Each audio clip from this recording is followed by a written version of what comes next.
Merci à tous les trois d'être ici. Alors oui, on va parler pas seulement de l'IA, hein, je dis parce que quand même, évidemment, on a énormément parlé d'IA à ce Saclay Summit. On va parler de numérique de manière générale et on va essayer de zoomer ensemble, de voir qu'est-ce qu'il faut regarder dans cette facture énergétique du numérique qui s'alourdit. Est-ce qu'on va regarder du côté de l'algorithme? Est-ce qu'il faut regarder du côté du transport de l'information? Est-ce qu'il faut regarder du côté du modèle? Qu'est-ce qui est matériel? Qu'est-ce qui est logiciel? On va essayer vraiment de zoomer sur cette question qui est parfois simplifiée. Et on a la chance d'avoir trois regards très différents, trois regards croisés sur cette consommation. J'ai envie de commencer par mon voisin de gauche, par le local de l'État, parce que Marc, vous êtes ici chez vous à Centrale Supélec. On parlera avec vous tout à l'heure de photonique, mais je vais vous poser tous les trois la même question pour commencer. Qu'est-ce que vous regardez en tant que chercheur pour optimiser, qu'est-ce qu'il faut regarder pour optimiser le coût énergétique ? Alors bonsoir à tous. Donc en effet, je suis à domicile, mais on va en reparler un petit peu du rôle de Centrale Supélec et de la photonique. La question principale, c'est finalement celle-là. On est dans une société qui utilise déjà de plus en plus de données numériques, qui les transporte. La question fondamentale, c'est quelle architecture, quel ensemble électronique, optique, quantique, magnétique faut-il pour traiter ces informations pour qu'elles consomment le moins possible et utilisent des matériaux qui sont le plus durables possible. Ça, c'est une question d'enjeu majeur pour la société. Donc avec vous, on va parler matériaux, on va parler de tous ces sujets. Enzo, vous êtes notre spécialiste Deep Learning et IA. Qu'est-ce que vous regardez aujourd'hui pour optimiser cette facture énergétique ? Bonsoir à tous, merci pour l'invitation. En fait, je travaille sur ce qui s'appelle IA frugale, c'est-à-dire entraîner ou utiliser des modèles de solutions basées sur l'IA avec peu de quoi? Peu de ressources énergétiques, peu de computation, peu de données. Et donc, mon travail est vraiment de rendre les algorithmes qui maintenant sont plutôt basés sur l'IA dans la plus grande partie des solutions mises en place, le rendre petit. Et là, je travaille donc côté logiciel principalement. Et là, je trouve qu'on a pas mal à sauver côté énergétique. Merci. Et Jacques Sainte-Marie, votre titre et tout un programme résume bien le nom de cette conférence. Donc vous êtes directeur du programme Environnement et Numérique. Qu'est-ce qu'il faut regarder et qu'est-ce que vous regardez vous de votre côté en tant que chercheur ? Bonsoir à toutes et à tous. Merci encore une fois pour l'invitation. Je rebondis sur ce que vous avez dit au départ. Je suis tout à fait d'accord sur le fait qu'on aura de plus en plus de mal à distinguer l'impact environnemental de l'IA de celle de tout le numérique entier. Pourquoi ? Parce que l'IA, il est partout. Il y a des grands modèles dont les noms sont célèbres, on les cite souvent. Mais il y a aussi beaucoup de choses dans des simples logiciels, dans les applications, dans les réseaux, dans les compilateurs. Et donc, l'IA est un peu distribuée partout, on aura du mal. Et la chose aussi sur laquelle je voudrais insister, bien sûr, il faut réduire l'impact environnemental du numérique, c'est sûr, mais aussi c'est sur les applications du numérique. Je vais citer deux exemples. Vous voyez, on connaît, il y a un réchauffement climatique, mais comment on connaît le réchauffement climatique ? Par exemple, les rapports du GIEC, pas que, mais par exemple ça. Si on enlève le numérique, qu'est-ce qui reste d'un rapport du GIEC ? C'est pas beaucoup de choses. Donc ça permet quand même de connaître justement l'impact qu'on a sur l'environnement et puis ce qui va nous arriver. Et puis il y a beaucoup d'autres domaines, l'agriculture, la mobilité, l'industrie, où le numérique et l'IA peuvent aider ces secteurs-là à se décarboner, à avoir d'autres trajectoires de développement, à avoir des gains d'efficacité, mais même des fois des transformations importantes, encore une fois, où le numérique et l'IA va au bénéfice de l'environnement. Voilà, on parlera de ses usages aussi et de ses effets rebonds positifs peut-être, de tout ce que permet aussi le numérique. Rentrons dans le programme, parlons évidemment de l'invité de Marc, de l'IA. On dit toujours que les modèles sont trop gros, on dit qu'ils sont, on le sait, enfin ils sont de fait gigantesques. C'est votre travail, donc Enzo, de les faire maigrir. Une question toute bête déjà, pourquoi est-ce qu'ils ont besoin d'être si énormes et comment est-ce qu'on arrive à faire maigrir ce modèle de l'IA qui va brasser une quantité de calculs colossale?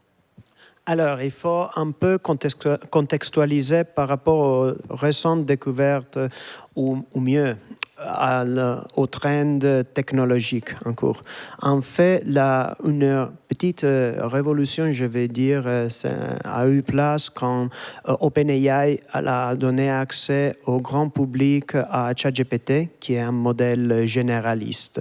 Donc, on va dire qu'il s'agit vraiment de très, très, très larges modèles à très grande échelle entraînés sur une multitude de données qui sont capables de résoudre plusieurs des tâches. En fait, à partir de 2021-2022, dans le domaine technologique spécialiste, on a commencé à parler des modèles de fondation, au foundation model, c'est-à-dire des modèles qui sont assez généralistes et qu'on peut utiliser comme ils ont été entraînés sur une multitude de données pour créer la fondation pour des solutions un peu plus spécialistes. Donc, on a commencé à prendre ces modèles qui sont très larges et à les utiliser pour entraîner des solutions un peu plus spécifiques. Normalement, on a des problèmes avec le deep learning, l'AI en général, c'est-à-dire qu'on n'a pas assez de données. Là, il s'agit également d'un contexte frugal, dans le sens qu'avoir beaucoup de données qui ont des annotations, c'est-à-dire une réponse attendue qui a été enregistrée par un humain, il est coûteux, il est très cher en termes de ressources, en termes même d'énergie. Et alors, ce qu'on peut faire est de prendre des modèles très généralistes et de les adapter. Là, il s'agit vraiment d'une solution de ce côté-là frugal, mais par contre, on va mettre en place des solutions assez surdimensionnées pour des problématiques très petites. Et alors là, ce qu'on peut vraiment faire est de reprendre ce modèle de fondation et réduire leur taille, le contextualiser par rapport à des tâches très précises. On vient le découper un peu en morceaux et on vient le réentraîner sur des données plus spécifiques, des données agricoles, des données juridiques, des données picturales. Enfin, c'est un autre type de modèle d'image. Par exemple, ou même sans les entraîner, il y a des solutions très frugaux qui ne nécessitent pas du réentraînement parce que l'entraînement lui-même, il est très coûteux en termes d'énergie. Aujourd'hui, ces travaux-là sont des travaux de recherche. Ce sont pas des IA qui intéressent de plus en plus les industriels aussi. Ces modèles spécifiques, ils ont des usages. Voilà. Est-ce qu'il y a deux courses parallèles qui sont lancées, la course aux muscles d'un côté sur les modèles génériques de plus en plus gros et peut-être des courses spécifiques, spécialisées sur d'autres modèles ? Oui, c'est vrai qu'il y a cette dichotomie entre les très gros modèles et les modèles spécialisés. Disons que ce qu'on observe souvent, c'est que dans un usage un peu personnel, récréatif, chez les jeunes, c'est ces gros modèles donc, qui ont été cités, qui sont souvent utilisés, mais dans un contexte plus professionnel, on utilise plutôt des modèles plus petits, plus restreints, plus frugaux, donc qui ont vraiment beaucoup d'avantages en termes d'impact environnemental, mais ils n'ont pas que ça comme avantage.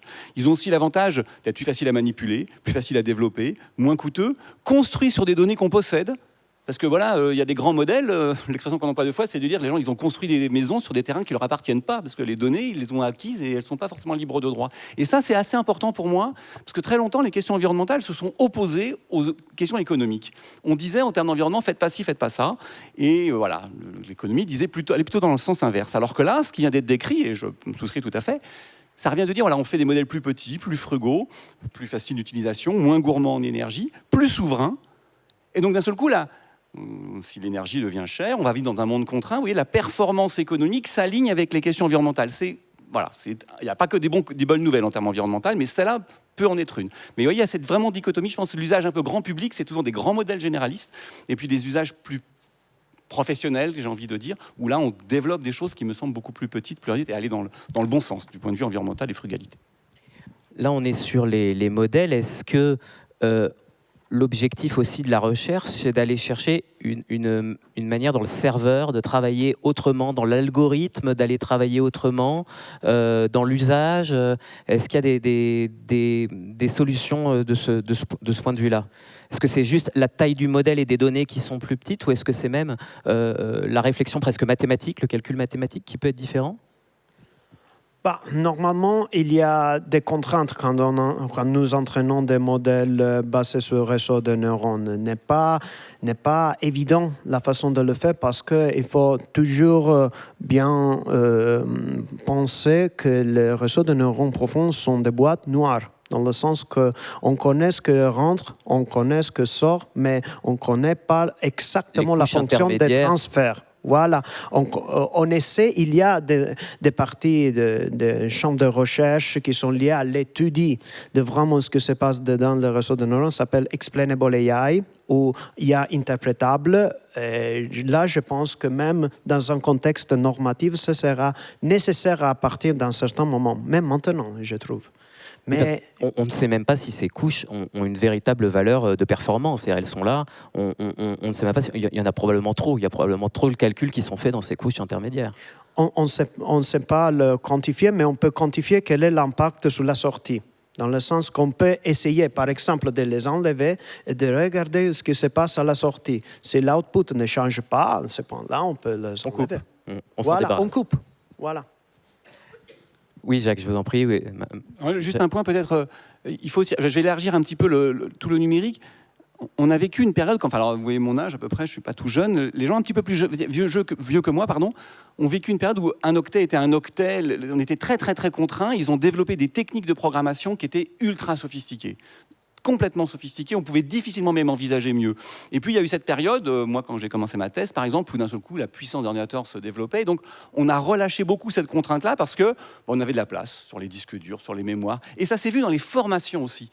Les choses qu'on nous apprenait pour coder de façon optimale quelque chose, elles ont un petit peu disparu. Et donc il y a peut-être ce retour à avoir aussi, je pense, sur les formations. On est à Centrale Supélec. Alors je me tourne vers Marc. Alors vous les formez plus, nos ingénieurs de Centrale Supélec. Ça y est, ils sont dans un monde d'abondance. Je vois pas bien les gigaoctets, on y va. La donnée. Non mais c'est vrai. Alors il n'y a pas que le sujet formation et nos usages quotidiens. On a tous un peu peut-être le réflexe de faire du chat GPT pour aller chercher des données. Qu'on donne quand même à nos auditeurs ce soir une information. Quand vous faites une requête ChatGPT, c'est à peu près comme si, en consommation énergétique, vous avez allumé une lampe pendant 1 minute 30.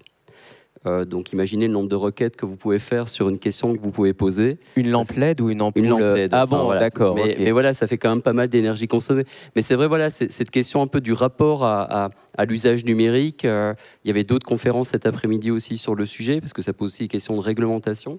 On vit dans une société d'abondance de données et la technologie permet de le faire, on va y revenir, mais c'est pas pour ça qu'on ne peut pas avoir un regard technologique différent sur un monde numérique demain. Voilà. Mais c'est un bon exemple, cette idée du chat GPT qu'on allume pour poser toute telle question, mais est-ce qu'on ne peut pas imaginer, c'est un peu la promesse, j'ai l'impression, des nouveaux modèles, mais je ne sais pas si je me fais avoir par le marketing de ces grandes boîtes, qui nous disent, des nouveaux modèles, ils devraient être capables de consommer un peu moins quand ma question est un petit peu stupide et se rapproche presque d'un Google Search, d'une recherche Google, quel est le dernier vainqueur de Roland Garros? Est-ce qu'elle ne peut pas aller chercher comme ça juste quelques octets et presque faire appel à très peu de raisonnement et lorsque j'ai une question un peu plus large, et est-ce que c'est possible comme ça de compter sur l'IA pour s'auto-réguler, s'auto-sizer, je ne sais pas comment le dire, ces réponses? Ou est-ce qu'il faut que chacun, là, on devienne tous des spécialistes et on sache quand est-ce qu'on va interroger Google, quand est-ce qu'on doit interroger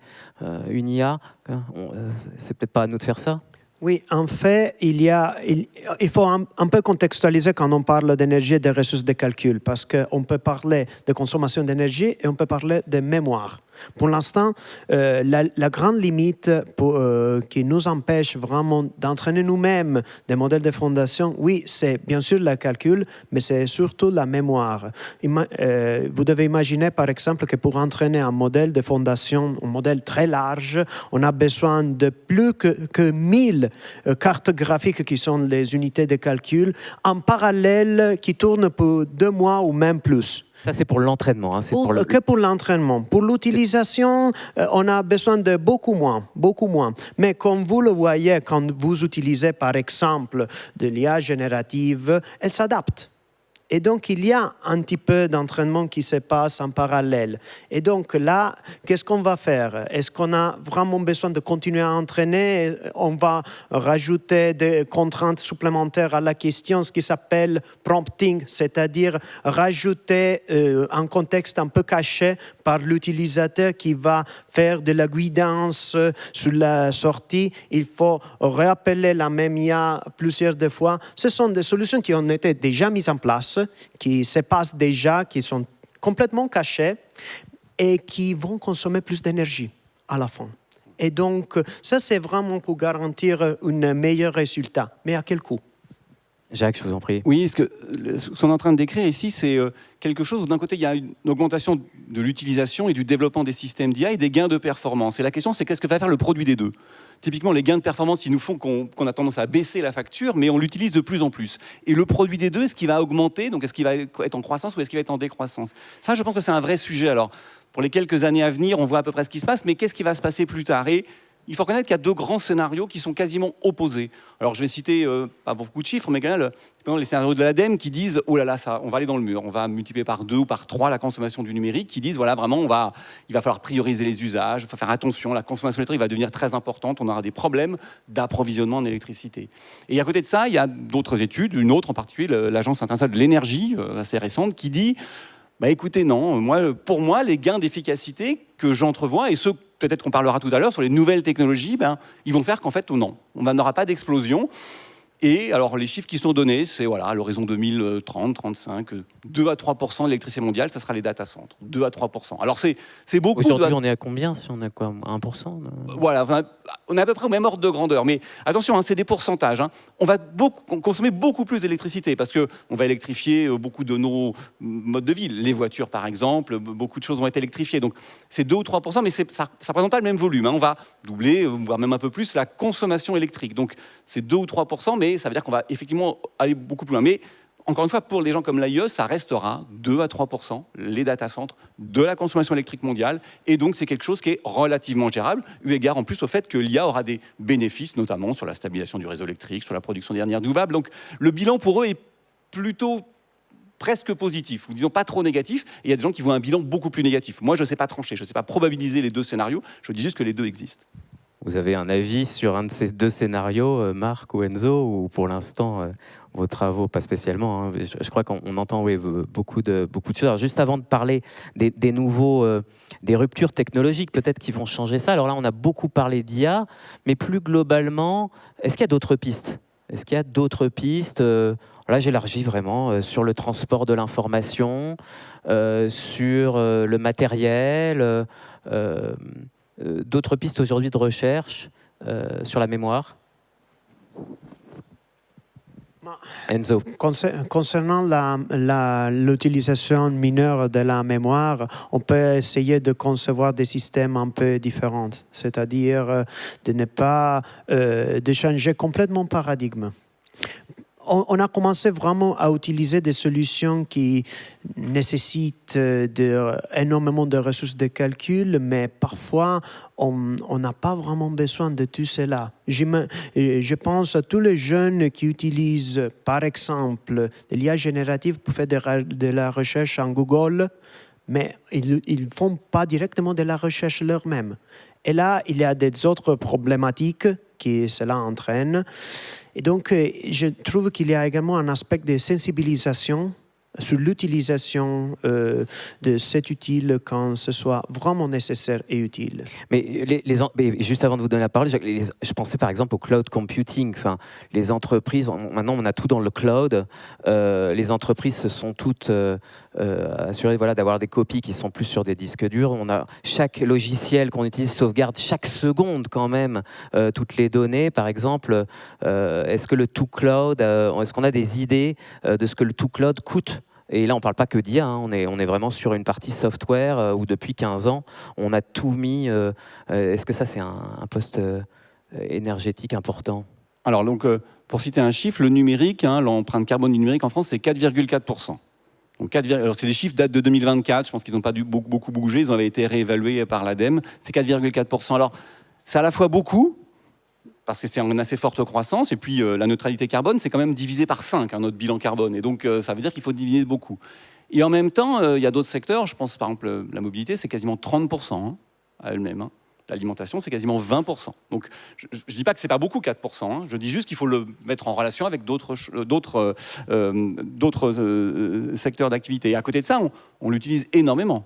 Ça a une place très importante. Donc, enfin, je ne veux surtout pas relativiser ces 4,4%. Voilà. Je dis juste que c'est un chiffre qui reste relativement modeste par rapport à d'autres, mais il est en forte croissance, il faut le baisser. Pour répondre maintenant à votre question sur l'avenir, c'est quand même difficile. Alors, j'ai pas non plus de boule de cristal, mais c'est pas évident d'envisager qu'on ait atteint aujourd'hui, dans le numérique et dans l'IA, le point final de la recherche et qu'on ait trouvé l'optimum complet. C'est quelque chose qui est, même si ça a déjà pas mal d'années, et puis il y a eu des travaux bien avant ChatGPT, ça reste quand même quelque chose qui évolue vite. Il y a beaucoup de nouvelles technologies qui sont à l'état de recherche.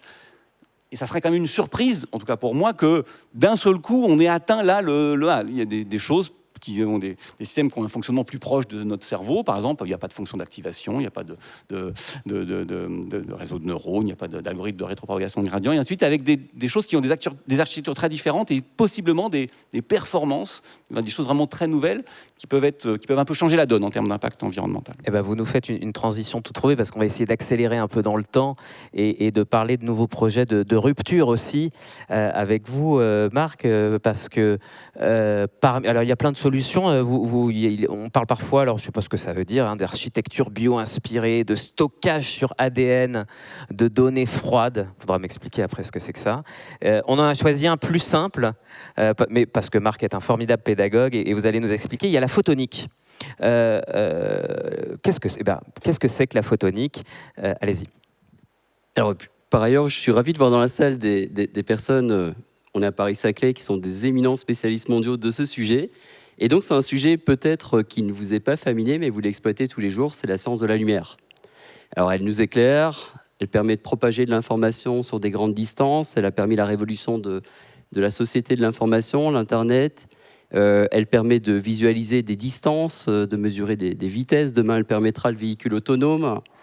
Donc la photonique, c'est tout ça. C'est un marché mondial de près de 1 000 milliards de dollars, ce qui est équivalent pratiquement de la production mondiale d'automobiles. Mais pourtant, ce nom-là est peut-être moins familier à vous. Et pour faire court par rapport à la discussion qu'on vient d'avoir et pour être un peu provocateur ce soir, dans les années 70, s'est inventé un composant que vous utilisez tous sans le savoir, ça s'appelle le transistor. Le transistor a permis les architectures électroniques de calcul. Le transistor, c'est un peu comme un robinet qu'on ouvre et qu'on règle le débit. Donc il y a des informations, des électrons qui voyagent et ces électrons font du calcul. Au même moment, pratiquement, était inventé un laser. Et le laser, en fait, c'est un peu un robinet, sauf que ce n'est pas des électrons qui voyagent dans le tuyau. Ce sont des particules élémentaires de la lumière, ça s'appelle les photons. Et on peut aussi régler le débit du robinet. Sauf qu'en fait, en 1970, le transistor était fait de silicium, encore aujourd'hui essentiellement, et le laser était fait d'arsenic de gallium essentiellement.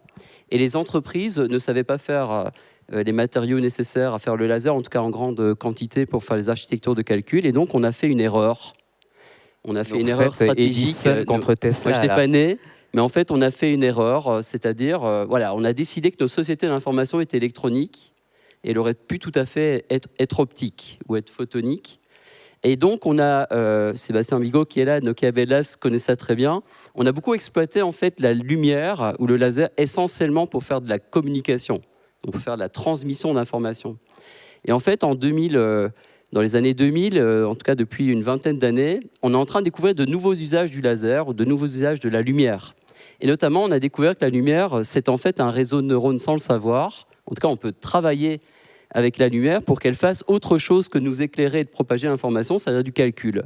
Donc on revient un petit peu à l'origine même de la société de l'information dans les années 70. Et en fait, on découvre que la lumière permet de faire des opérations, permet de faire du calcul. Alors pour vous visualiser, si vous venez nous voir dans notre laboratoire un peu à quoi ça ressemble, Loïc, on en a parlé l'an dernier aussi, et c'est vrai que pour les gens, ils s'imaginent c'est la science-fiction. Par exemple, on prend des images de quelqu'un qui jette un ballon vers la gauche ou qui jette un ballon vers la droite. C'est une tâche assez simple que notre cerveau peut comprendre. On regarde l'image, on voit bien que le ballon va à gauche ou va à droite. On prend des tas d'images comme ça, on les numérise comme vous le faites tous les jours, et en fait, on encapsule ces données dans de la lumière. Donc ça devient des photons. Et cette lumière vient se propager dans un milieu, et on regarde comment la lumière se propage, et on regarde la lumière à la sortie. On regarde l'image sur une caméra. Et en fait, en regardant l'image, on s'est rendu compte qu'on avait immédiatement l'information si la balle allait à gauche ou la balle allait à droite.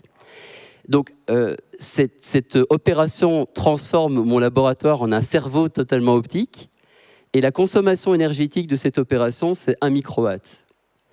C'est quasiment rien, en fait. Donc, la lumière, elle m'a donné elle a pris une décision. En fait, la lumière a pris une décision comme un réseau de neurones. L'entraînement est toujours, comme le dit Lenzo, un même problème. Donc on a aussi besoin de beaucoup de données pour entraîner mon cerveau optique. Mais par contre, ce n'est pas des ordinateurs, ce n'est pas l'électronique, c'est un morceau de fibre optique avec un laser. Et ça fait en fait un réseau neurone. Ça, c'est une révolution d'il y a une quinzaine d'années. On est beaucoup de laboratoires dans le monde à explorer des variantes à cette solution parce que notre cerveau est fait de 10 puissance 15 neurones. Donc vous imaginez bien, pour être aussi intelligent que notre cerveau, ça veut dire que ce système doit être assez complexe.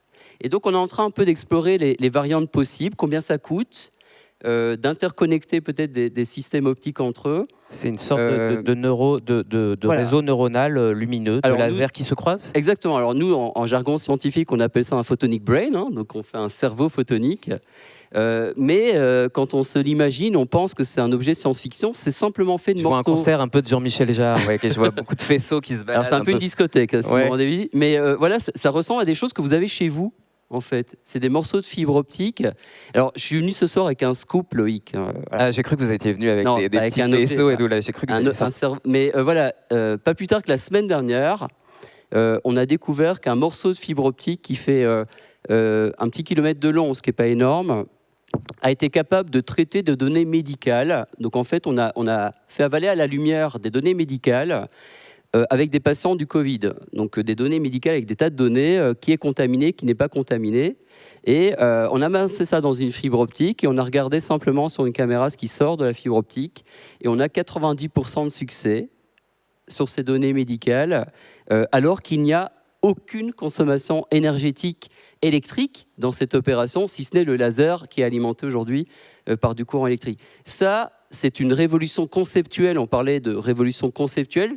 C'est une autre façon de faire du traitement de l'information. Ça utilise des systèmes que vous avez tous les jours chez vous.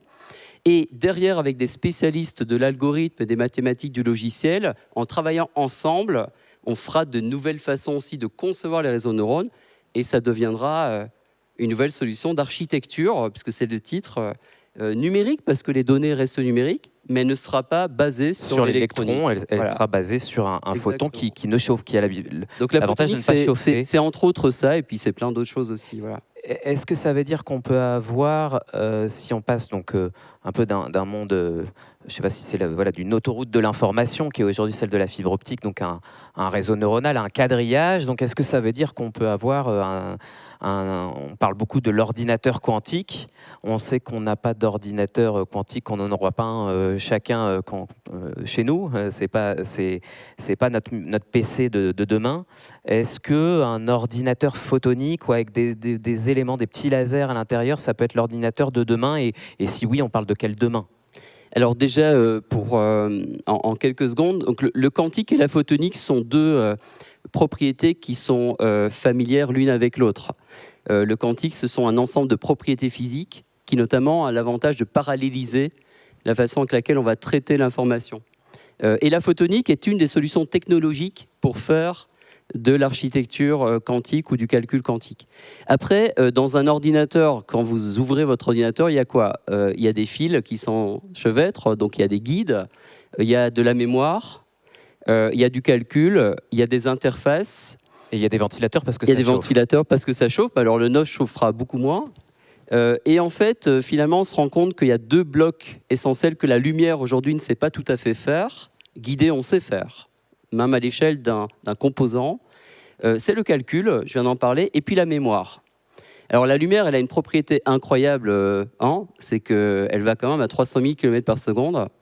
Et quand vous voulez dire à des impulsions de lumière, stocke-toi quelque part, ça va vite. Voilà. Et donc, l'année dernière, Loïc, on en parlait, au laboratoire, on est en train de développer une solution pour stopper la lumière, donc pour dire à la lumière, arrête-toi, et de la stocker dans un bout de matériau, le temps de faire des opérations et la relâcher.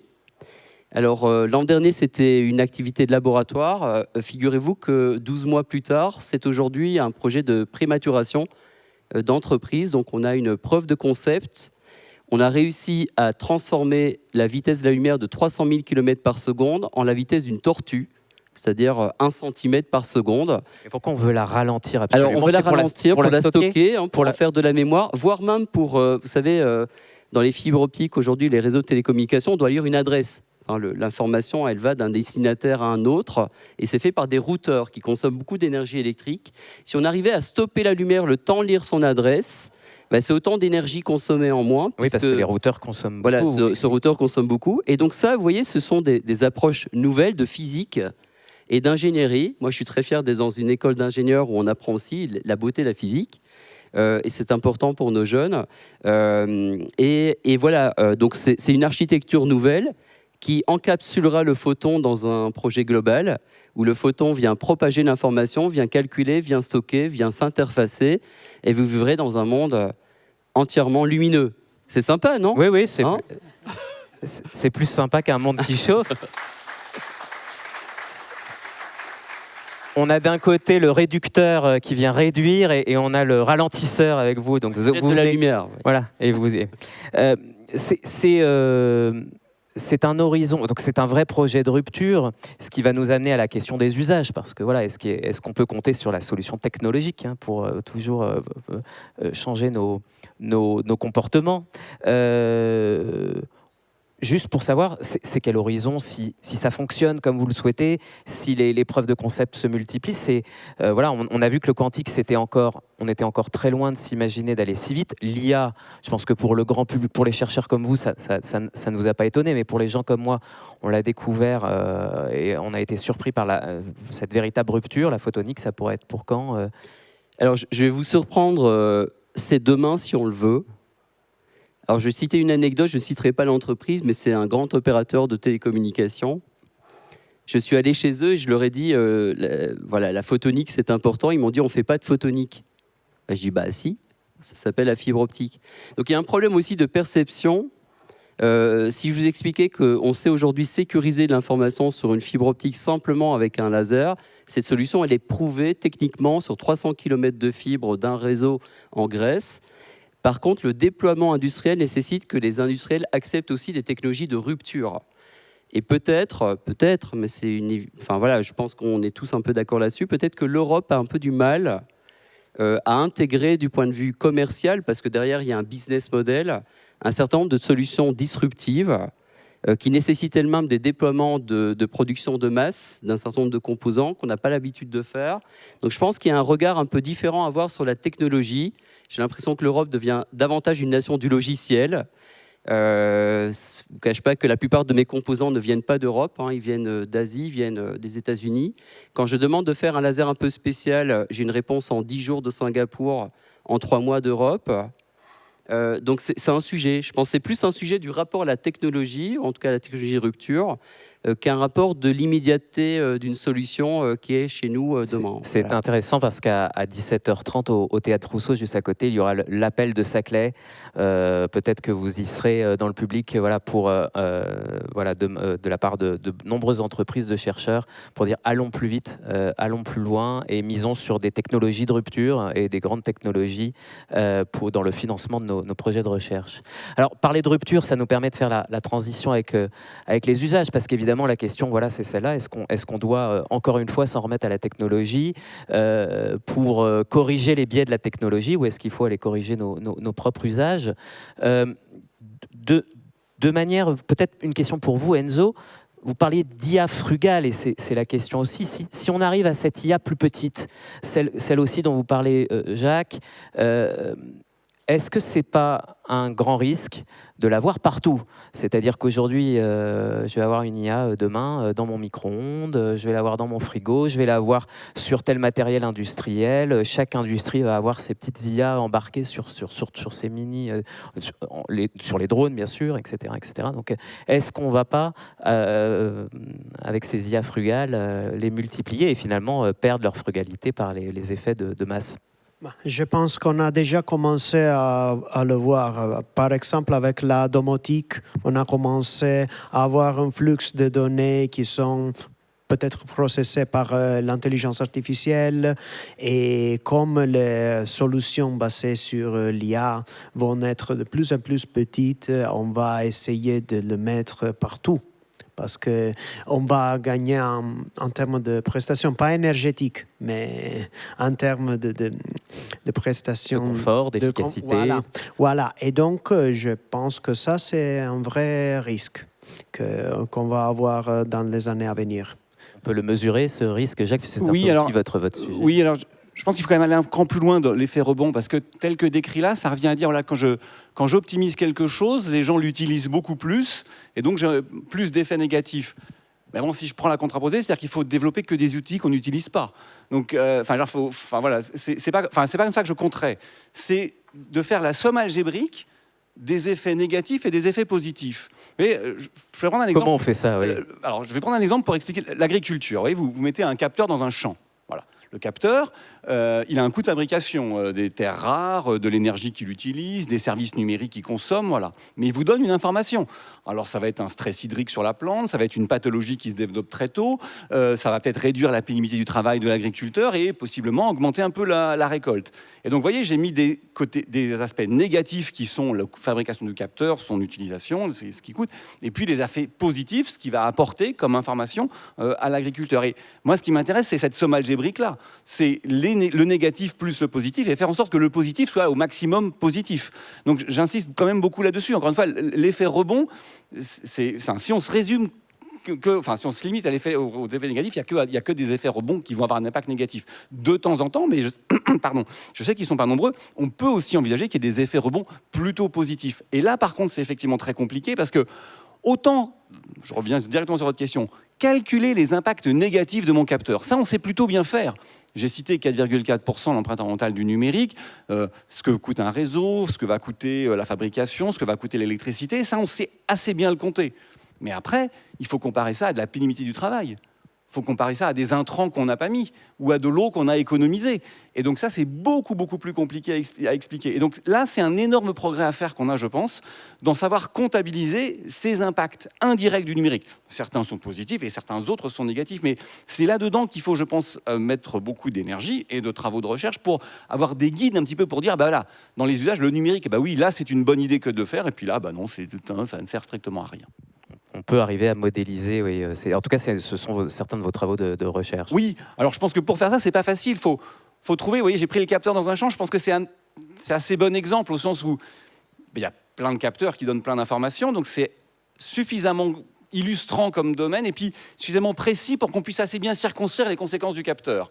Voilà. Mais il y a beaucoup d'autres domaines où c'est un petit peu difficile de trouver l'objet d'étude qui va permettre de faire cette étude quantitative des impacts négatifs et des impacts positifs. Mais bien souvent, ça manque. Dans tous nos projets de recherche, on nous demande c'est quoi l'impact qu'aura votre projet de recherche. Et on ne raconte pas n'importe quoi, on essaye d'être sérieux, mais on manque cruellement de choses vraiment solides pour baser nos résultats. Et je pense aussi dans la décision politique, publique, de dire je fais ça ou je fais pas ça, on aimerait avoir ce genre de choses. Dans des décisions d'aménagement, de construction de tel ou tel type d'infrastructure, on aimerait avoir ces guides et ces évaluations des impacts a priori pour pouvoir prendre des décisions mieux informées, mieux éclairées. Enzo, j'ai vu que vous vouliez vous opinier, oui, vous êtes d'accord? Non, mais en fait, il y a pas mal de situations pour lesquelles l'utilisation de l'IA elle est très utile. Par exemple, je pense à l'optimisation de la distribution de la chaleur ou des réseaux électriques. Alors, Donc, on a pas mal des applications qui vont bien aider. On a parlé des forêts, pardon, on a parlé des forêts, des incendies, de modéliser les flammes, la combustion. Voilà. On a vu au cours de ce Saclay Summit plein d'usages très créatifs et très étonnants, oui, de l'IA. Tout à fait, mais par contre, si le coût de l'utilisation de l'IA il est supérieur à l'avantage, là, c'est compliqué vraiment d'estimer quel sera l'impact. Parce que même maintenant, nous n'avons qu'une vision très partielle de l'impact environnemental. Il faut également tenir en compte de comment l'énergie elle-même elle a été produite. Bien sûr. Oui, parce que là, on a quand même parlé beaucoup d'électrification, c'est quand même une discussion très française ou très européenne, parce qu'aux États-Unis, est-ce qu'ils ont, ou ailleurs, est-ce que ces discussions-là ont lieu, et quelle est la place, peut-être, comment est-ce que la France et l'Europe peuvent jouer dans cette course-là? Vous vouliez parler aussi du sujet français? Non, enfin, je voulais juste rebondir aussi sur la question énergétique. C'est vrai qu'on a parlé beaucoup d'énergie, mais on a parlé aussi de photonique tout à l'heure. La photonique aura un rôle majeur sur la question des énergies renouvelables, puisque le photovoltaïque est une branche industrielle de la photonique, et quelques pourcentages gagnés de conversion lumière-électron sur un panneau solaire, c'est énormément de gains d'énergie renouvelable. Donc les Américains sont très forts sur les technologies. C'est vrai qu'ils ont un président qui a l'air beaucoup moins sensible aux questions environnementales, hein, c'est un euphémisme. À nous justement de saisir, je trouve dans ces moments très incertains, à nous justement de nous réveiller. Je pense que c'est l'objet un peu du sommet de ce qui va suivre derrière, mais voilà, un peu de nous réveiller tous scientifiques en se disant finalement, dans cette période de grandes incertitudes, avec des équilibres qui bougent, il y a quand même des questions fondamentales qu'il convient de se poser sur les usages, en ayant des usages calibrés, en faisant le bilan du plus et du moins. Sur les algorithmes, on a les meilleurs mathématiciens, sur les technologies, et de reprendre probablement une part de souveraineté dans tout ça. Et ne regardons pas trop ce que pensent les autres, essayons d'avoir une vision européenne. Voilà, c'est déjà pas mal. Hein. Oui, enfin, pour la boutade, Donald Trump, il a fait beaucoup pour les questions de souveraineté et la prise en compte des questions de frugalité. Enfin, sans lui, on n'en serait pas là. Il nous a énormément aidés. J'arrête ici la blague. Hein. Je ne veux surtout pas dire trop de bien de ce monsieur. Mais d'un point de vue international, il faut reconnaître que ces questions de frugalité dans le numérique, elles sont assez anciennes en France. On a une communauté scientifique qui s'est très largement saisie de ces questions-là, bien avant même le développement, que le sujet de l'IA vienne au cœur de l'actualité. Pensez effectivement le low-tech. Le low-tech en numérique, c'est quelque chose qui a un sens. Alors le low-tech, on entend moins parler du low-tech ces derniers moments, mais pour moi, le low-tech, c'est numérique suffisant, numérique résilient. Vous voyez, suffisant. C'est pas la peine de prendre un marteau pour écraser une mouche. Et résilient, ben oui, on va vivre dans un monde contraint. Il y a des risques naturels, il y a des tempêtes, il y a des inondations, il y aura des vagues de chaleur.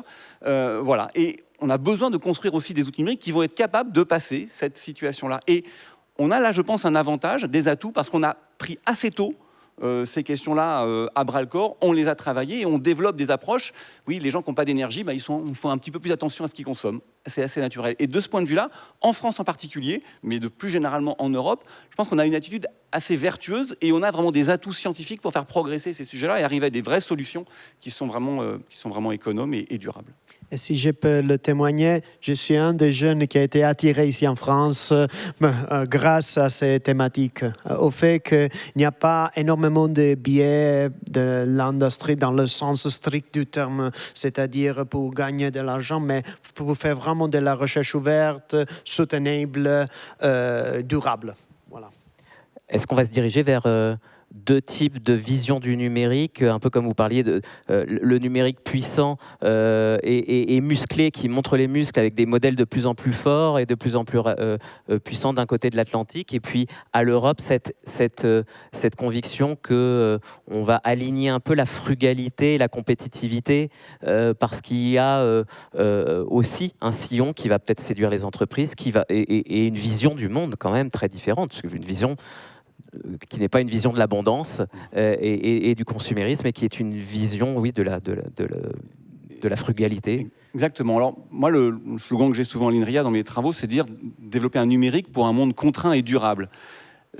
La coexistence de ces deux situations-là me semble pas forcément évidente, mais c'est possible. Ce qui me semble par contre, c'est que si on ne vit pas, s'il n'y a pas de contraintes qui s'appliquent sur notre système, des contraintes d'orgue, de contraintes climatiques, de prix de l'énergie, de disponibilité des terres rares, par exemple, ou de contraintes politiques ou géopolitiques, c'est sûr que ceux qui font, qui font pas attention à ce qu'ils font, peut-être un avantage sur les autres. Mais si on va vers un monde, effectivement, où il y a beaucoup plus de contraintes, de la disponibilité de l'énergie, par exemple, en études, et son prix, alors là, forcément, ça devient un atout. Et là, forcément, on tend vers ce second modèle, entre guillemets, beaucoup plus frugal, qui devient d'un seul coup un modèle qui a des atouts énormes en termes de compétitivité par rapport à l'autre.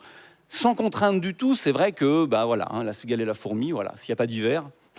Oui, on a quand même un peu les deux, un peu en ce moment, je trouve, parce qu'on a notre citoyen consommateur qui vient, comme disait, sans contrainte, poser des questions sans cesse à ChatGPT ou autre, et puis d'un seul coup, dans son entreprise, il se retrouve extrêmement corseté pour des raisons juridiques, de confidentialité des données, et donc on est, nous aussi, en tant que consommateurs, travailleurs, un peu pris entre ces deux feux. Et je pense qu'il y a enfin, c'est la vertu, je pense, de ces événements, de sensibiliser les gens aussi à ces questions-là. J'ai dit tout à l'heure tout le bien ou le mal que je pensais de la politique de certains, mais c'est important de sensibiliser les gens. C'est que les questions sont quand même assez compliquées. On a fait exprès de ne pas donner trop de chiffres ici, mais avoir des contenus pédagogiques pour expliquer aussi que l'IA générative, on n'en a pas besoin tout le temps. On a besoin quand on a besoin de générer quelque chose. Si c'est pour connaître le résultat du match de foot d'hier, c'est peut-être pas nécessaire d'avoir une génération. Si c'est pour demander d'écrire mon projet de recherche ou à un étudiant d'écrire sa dissertation, là par contre, effectivement, ça peut potentiellement avoir un intérêt. Donc je pense qu'il y a aussi des développements d'outils pédagogiques pour que les gens maîtrisent un petit peu ce que ça veut dire, qu'est-ce qui est entre guillemets en backdoor, et que ce soit pas uniquement le prompt, savoir bien, enfin, on ne regarde pas uniquement la question qu'on pose et la réponse, mais pour voir ce qu'il y a derrière, comment ça fonctionne, et pour avoir un usage effectivement plus raisonné des systèmes. Juste avant de passer la parole au public pour quelques questions, donc s'il fallait changer une chose demain, vous diriez quoi comme message autour de vous? Il faut changer la recherche, il faut changer nos usages, ça dépend du citoyen, il faut aller regarder l'algorithme. Voilà, juste en 30 secondes la conclusion de chacun avant qu'on passe aux questions du public. Alors, je suis un professeur, donc forcément je vais avoir un regard éducatif sur la question. Je pense qu'il y a une énorme nécessité de transversalité. Enfin, il y a des mots-clés que vous avez entendus: électronique, optique, physique, quantique, information, mathématiques. Enfin voilà, c'est plus que jamais besoin d'un couteau suisse en termes éducatifs. Et ces personnes-là vont être ceux qui vont influencer une vision industrielle, une vision stratégique. Je pense que plus que jamais, le bagage intellectuel doit être extrêmement large. Et plus que jamais, on a besoin de jeunes qui investissent dans les sciences et les technologies en termes de savoir. Je pense que j'adore les économistes, mais on a besoin de scientifiques. Voilà.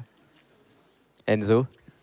Je trouve que maintenant, on ne peut pas empêcher aux personnes d'utiliser l'IA. En fait, c'est un outil et sans rentrer dans notre vie. La chose qu'il faut un peu changer, son façon d'utilisation, mais dans le sens de connaître bien comment elle a été entraînée, le fait que c'est qu'un miroir de données qui ont été utilisées pour l'entraînement, le fait que derrière, peut-être qu'ils vont utiliser notre donnée pour faire n'importe quoi. Donc, l'utiliser conscientement.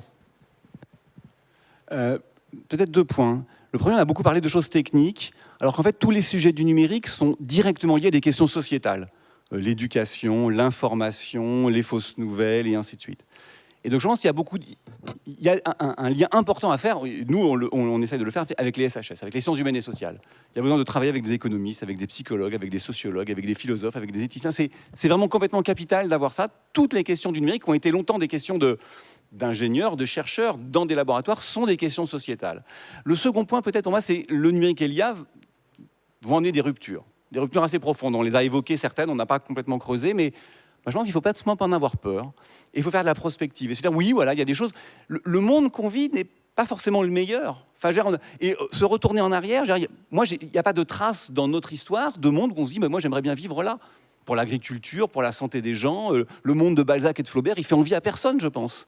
Et je pense que potentiellement, l'IA, encore une fois, le numérique de façon générale, si on en tire profit, ça peut être un driver de transformation qui va dans le bon sens. Voilà, j'ai pas dit ça va, j'ai dit ça peut, ou ça pourrait, ou ça devrait être. Vous venez de tuer mon projet d'aller vivre en 1899 dans le Grand Ouest américain en 2 phrases. Est-ce qu'on a des questions dans la salle? Je vois monsieur qui lève les mains. On va vous apporter les micros. Voilà, levez bien haut. N'hésitez pas peut-être à vous lever pour qu'on vous voit bien. Bonjour, Sébastien Bigot de Cabel Labs. Ma question s'adresse à Marc. En fait, quand tu as présenté la vision du rôle de l'optique en liaison avec l'IA, tu l'as présenté comme le monde de demain. Comme si les data centers aujourd'hui n'étaient pas déjà largement basés sur l'optique. Un data center sans optique, ça ne fonctionne pas. Tu peux commenter? Oui, alors vous avez... je parlais de Sébastien Bigot, mais c'est une fierté française, je ne dis pas ça pour lui, mais voilà, on est des grands photoniciens. Donc évidemment, data center, voilà, c'est rempli d'interconnexions de fibres optiques. Ces interconnexions sont très coûteuses également en énergie. Et ces data centers sont des infrastructures qui viennent supporter tous les besoins numériques et pas que les besoins de l'IA. Donc c'est vrai que la question de ces data centers en termes d'innovation est un peu moins mon sujet de recherche. Enfin voilà, que peut-on faire de plus sur ce sujet-là? Mais c'est vrai, voilà, tu as raison de rappeler, les data centers sont grands consommateurs d'énergie et sont déjà des infrastructures essentiellement optiques avec des enchevêtrements de fibres optiques d'interconnexions diverses et variées. Voilà. Donc ils auraient pu consommer. Heureusement que vous êtes là un peu, parce qu'ils auraient pu consommer encore plus. Quoi, Encore parce plus, que, voilà, sans nous. On avait une question, je crois que le micro voilà, va arriver, madame, on va vous le passer.